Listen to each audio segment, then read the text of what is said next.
नमस्कार मित्रांनो, मी active education YouTube channel मध्ये आपले स्वागत करत आहे। साठी आनंदाच्या बातमीचे स्पष्टीकरण करत आहे। तर चला जास्त वेळ न घेता मी स्पष्टीकरण करत आहे।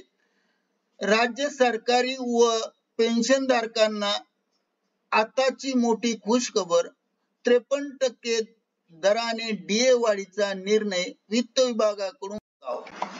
बातमीचे शीर्षक आहे, राज्य कर्मचाऱ्यांना 53% दराने डीए वाढीचा निर्णय लवकरच वित्त विभागाकडून प्रस्ताव मुख्यमंत्र्यांना सादर। जाणून घ्या सविस्तर माहिती। तर चला पाहूया सविस्तर माहिती।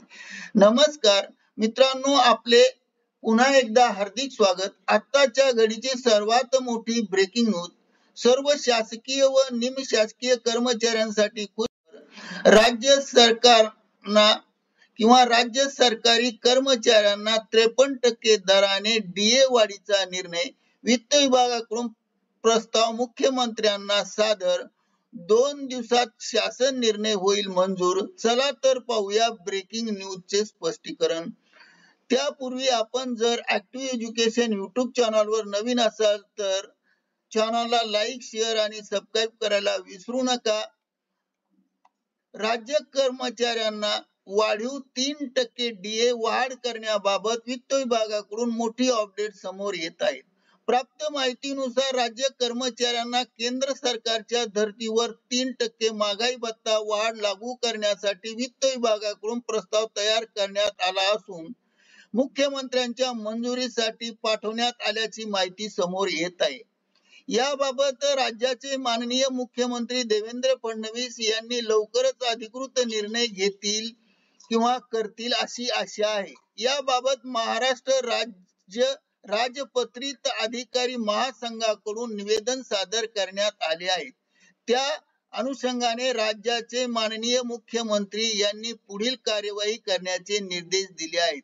1 जुलै पासून वाढीव डीए व थकबाकी राज्य शासकीय कर्मचाऱ्यांना व निमशासकीय कर्मचाऱ्यांना दिनांक 1 जुलै 2024 पासून वाढीव 3% भत्त्याचा लाभ मिळणार आहे। तर यामुळे सरकारी कर्मचाऱ्यांना एकूण महागाई भत्ता 50% वरून 53% इतका होणार आहे। तर वाढीचा डीए वाढ हा दिनांक जुलै 2024 पासून म्हणजेच 1 जुलै 2024 पासून मिळाल्याने 3% डीए ची थकबाकी देखील मिळणार आहे। सदरचा लाभ राज्यातील सेवानिवृत्त पेन्शनधारकांनाही देखील मिळणार आहे। मित्रांनो, अशाच प्रकारचे नवनवीन अपडेट घेऊन पुन्हा भेटूया नवीन व्हिडिओ सह नवीन अपडेट मध्ये। करिता ऍक्टिव्ह एज्युकेशन युट्यूब चॅनलने हा व्हिडिओ व्हायरल केला आहे। Thank you very much for watching this video. Best of luck for your future life.